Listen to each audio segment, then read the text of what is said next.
Next into the nest is an entrepreneur with nerves on edge, anxious but determined to face the judges today.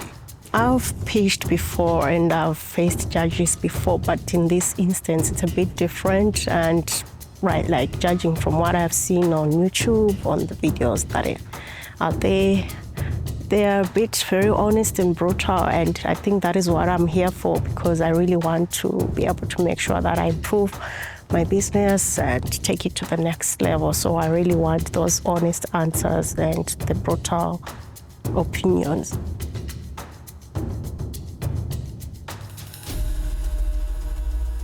My name is Precious Mdondo, and I'm the founder and CEO of Fresh Value Produce. We are an agro-business entity based in Manicaland, Mutare, dedicated to the growing and the distribution of agro-based products. And we also offer business consultants and management from crop planning. And we also do value addition to reduce post-harvest losses. We established ourselves in 2013 here in Harare, and then we moved to Manicaland in 2017.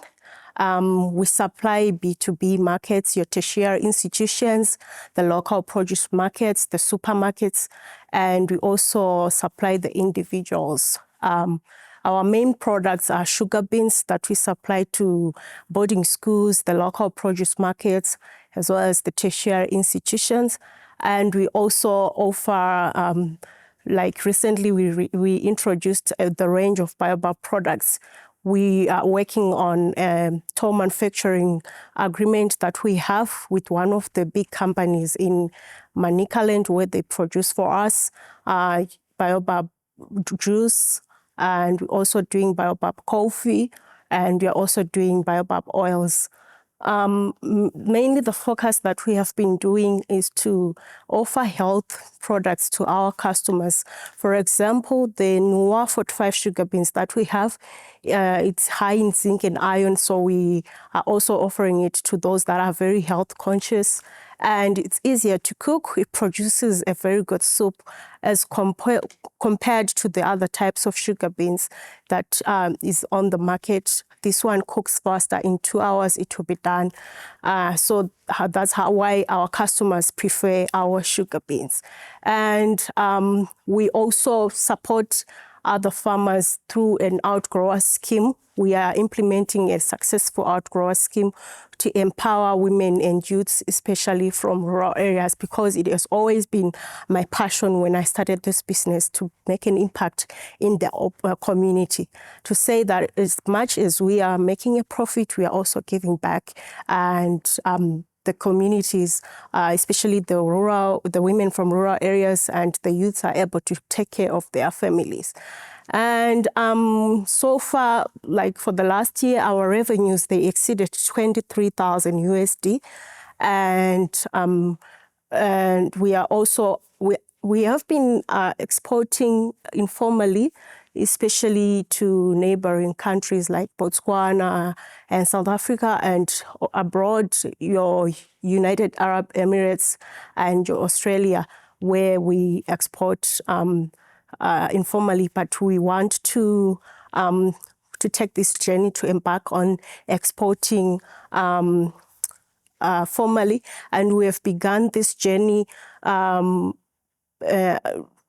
trying to make sure that we put our processes in place and even our capacities so that we're able to tap into the export market. And during these preparation processes, we have been doing exhibitions. Like the last 2 years, we have been doing exhibitions at ZITF. And this year, we actually won an award, first prize in the gold ZITF exhibitor. And we also did the ADMA Agricultural Show, and we also helped to launch the Nakiwa Training Center, where the president officially opened the training center for development of youths. And our roadmap is to tap into the export market, like I said. And we have also been involved with Zimtrade in various outward missions to make sure that we also scan the environment that we want to tap into, especially like for the baobab oils and the baobab range of produce, where we are targeting the European markets, especially France, because we've got a good relationship with the French as fresh value produce. Thank you.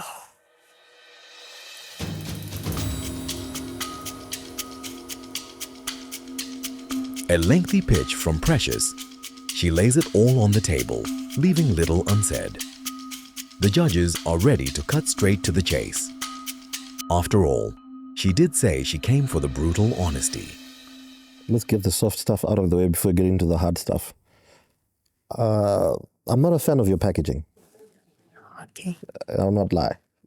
You seem to have very good products. I'm even curious to try this myself as a BP patient. But your packaging is not speaking to me. Like if I walk into a shop and sit, I'll just pass it. There's a lot that needs to be done from the packaging. I think you need to really, really look at it because it's the quality of the paper. That's what attracts us to come and buy this product. Whenever you're in a business like this, look at what the first world country is doing and match their branding and packaging. Because you've got good bottles, right? This one I'm not really happy with, right? This can be changed. No, there is a market that requires that because it's the same, the quantity is the same in that big bottle, but then they don't want to pay the same amount as that. So also you have a niche which is happy with this. Yes. And they're paying and they're happy with Yes. this. Is this a local market? Yeah, it's the local market. Would you export this? No, definitely not. If your niche market wants this and it's going for X amount, that's fine. But remember, on this program also, we're also looking for export. It's great that you are accommodating the cost factor for your locals on this because they're not concerned with bottling. They just want to use the product. But when it goes to a foreign land, nobody will entertain this because it looks half open. It's not 100% sealed. Nobody wants something that's not looking the part it should. All right. Yep. I appreciate. There's something you've said here on your baobab coffee.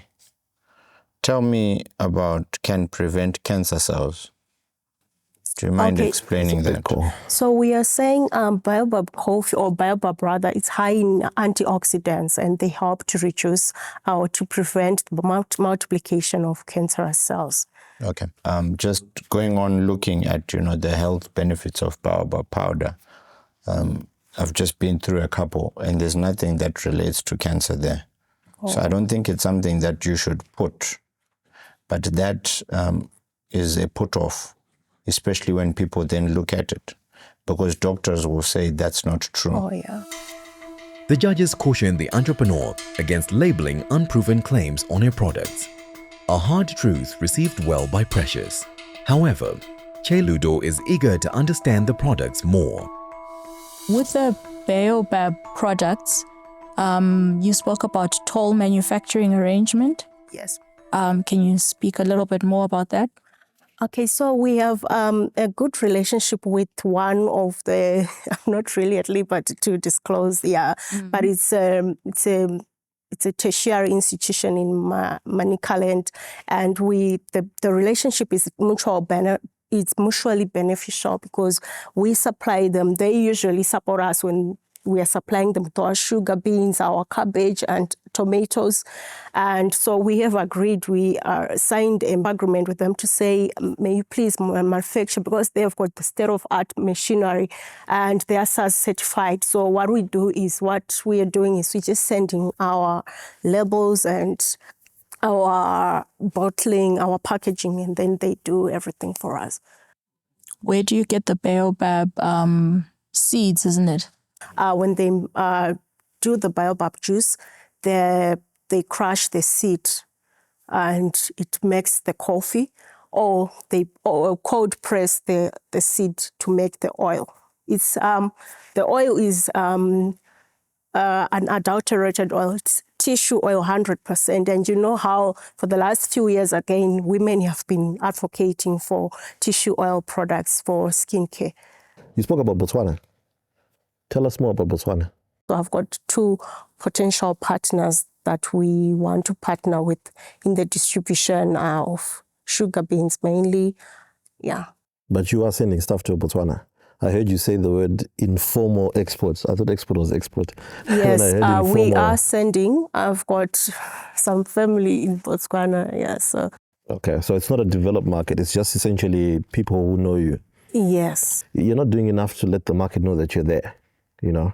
And I think you need to do a bit more for the word to be out that you actually exist. Yeah. What's your cash cow? What's your fastest moving product? Okay, it depends with the niche that we are targeting. Like, for Okay. example, the tertiary institutions and the local produce market, they take the sugar beans more and they buy in tons. Okay. And then we have got... All right. Sorry to cut you off, but how many product lines do you have as an organization? right now, we've got about 15 product lines. So for me, it's great unless your revenues that are coming in are good. But I would think if I were you, I would focus on the fast selling ones and then diversify slowly. But if you've got 15, I don't know how you're doing it. Maybe the judges have a different opinion on that. But I think your revenue, I know you're trying to get money from different sources, but it's not helping you to grow. So for me, Precious, I'm going to give you a no.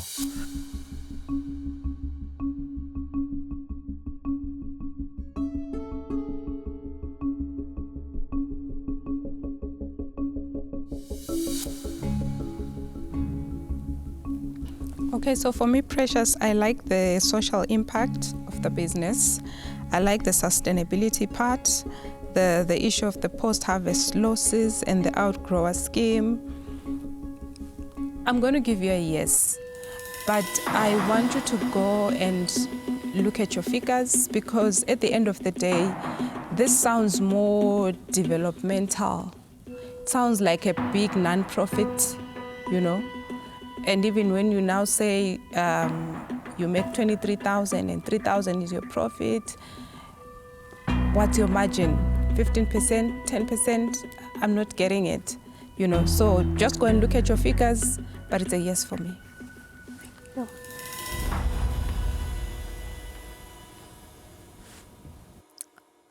So Precious, I like what you've done so far. I think, yeah, I like what you said about the beans, in that, you know, they take less time to cook. So that's a positive, and from what you're saying, it's the selling point of that. You've had lots of input on packaging, on the sort of information that you need to be putting on your packaging. But I think the thing that you need to go and focus on is what George was talking about, which is that there's still a lot that you can do to sell yourself within the local market. And you need to transition from this being Precious doing this to fresh value produce. You know, the business needs to transition from you to actually being the business and running as the business.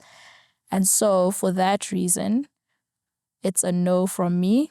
I think that you can do a bit more, and maybe you come back next time and you've made all the changes, and we can go onto your social media, because you've been in business for over 10 years now.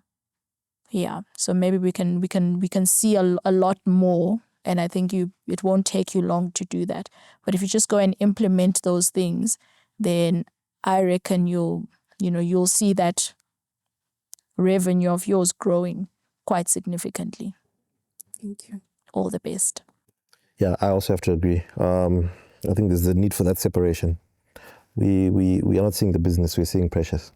And you need to focus on the potential that your business can bring. And you've been there long enough. I think I've mentioned it earlier. What you've got is a great story, but the story is not being accompanied by the product that you're selling. And the business is not saying that story. So for me, unfortunately, it's also a no. But definitely I feel like next time you will come, and from everything that's been said, You definitely have a great potential that you just need to work on to clean up all that. Yeah, but thanks for coming. Thank you. Unfortunately, the panel concludes that the venture isn't yet ready for markets beyond the borders.